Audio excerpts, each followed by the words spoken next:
Hi everyone, welcome to our channel north south sister vibes. ఈరోజు Andhra and Telangana స్టైల్లో ఎంతో famous అయిన టేస్టీ అయిన పచ్చి పులుసు తయారు చేద్దామా? చూడండి, ఎంతో యమ్మీగా ఉంది.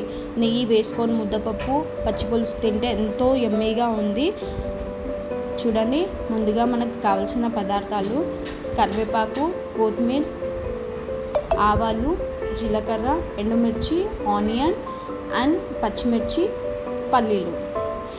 ముందు చిన్న నిమ్మకాయ అంత సైజ్ అంతా చింతపండు తీసుకొని దాంట్లో వాటర్ వేసుకొని నానబెట్టుకొని పక్కకు పెట్టుకోవాలి.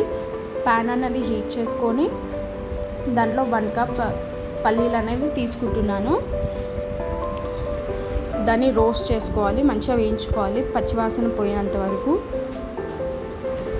ఇలా రోస్ట్ చేసుకోవాలి. మంచిగా రోస్ట్ అయ్యాక దాన్ని పక్కకు పెట్టుకుంటున్నాను. అండ్ నెక్స్ట్ దాంట్లో పచ్చిమిర్చి అనేది యాడ్ చేస్తున్నాను. పచ్చిమిర్చి కూడా మంచిగా రోస్ట్ చేసుకోవాలి. కొంచెం ఆయిల్ వేసుకొని నేను రోస్ట్ చేసుకుంటున్నాను. ఇలా రోస్ట్ చేసుకున్నాక చూడండి, ఆయిల్ అనేది యాడ్ చేశాను. ఇలా రోస్ట్ చేసుకోవాలి. పచ్చిపులుసు చాలా ఫేమస్ ఇక్కడ. సమ్మర్ వచ్చిందంటే పచ్చిపులుసు కంపల్సరీ. వీక్లీ ఇలా మీరు ట్రై చేస్తారో ఎంతో యమ్మీగా తింటారు. ఇప్పుడు జార్లో పల్లీలు అనేది యాడ్ చేసుకుంటున్నాను అండ్ పచ్చిమిర్చి అనేది యాడ్ చేసుకుంటున్నాను. ఇలా రోస్ట్ అయ్యాక నేను జార్లోకి ట్రాన్స్ఫర్ చేసుకున్నాను. ఇప్పుడు మనం ఇందులో జీలకర్ర అనేది యాడ్ చేసుకోవాలి. జీలకర్ర అనేది యాడ్ చేసుకున్నాను. కొంచెం తగినంత ఉప్పు వేసుకోవాలి, కొద్దిగంత. ఇది మెత్తగా మంచిగా మిక్సీ పట్టుకోవాలి. దానికి తగ్గట్టు కొంచెం వాటర్ వేసుకొని స్మూత్ అయ్యేంత వరకు మనం మిక్సీ అనేది పట్టుకోవాలి.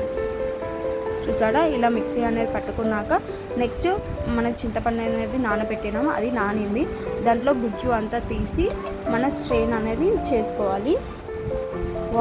చింతపండు వాటర్ అనేది నేను స్ట్రెయిన్ చేసుకున్నాను. ఇక్కడ చేసుకున్నాక ఇందులో మనం మిక్సీ పట్టు పెట్టుకున్న పల్లీలు అండ్ పచ్చిమిర్చి దాంట్లో వేసుకుంటున్నాను.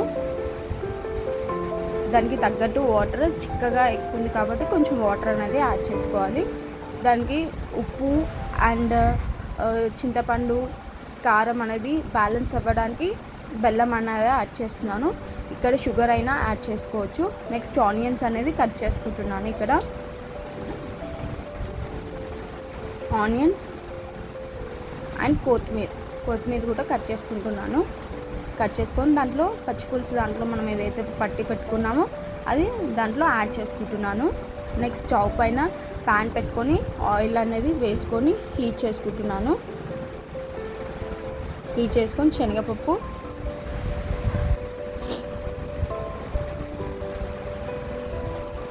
కొంచెం జీలకర్ర, అది చిటపటలాడాలి జీలకర్ర అనేది. నెక్స్ట్ ఆవాలు, జీలకర్ర అనేది చిటపటలాడినాక ఆవాలు అనేది యాడ్ చేసుకుంటున్నాను. నెక్స్ట్ ఎండుమిర్చి అనేది యాడ్ చేసుకొని మంచిగా కలుపుకోవాలి. నెక్స్ట్ కరివేపాకు. మన తాలింపు అనేది వేడిగా రెడీ అయింది. సో దాన్ని స్టవ్ ఆఫ్ చేసి మనం పచ్చిపులుసు అనేది పక్కకు పెట్టుకున్నాం, దాంట్లో వేస్తున్నాను. బాగా కలుపుకోవాలండి పచ్చిపులుసు. మీకు నచ్చినట్టయితే ప్లీజ్ సబ్స్క్రైబ్.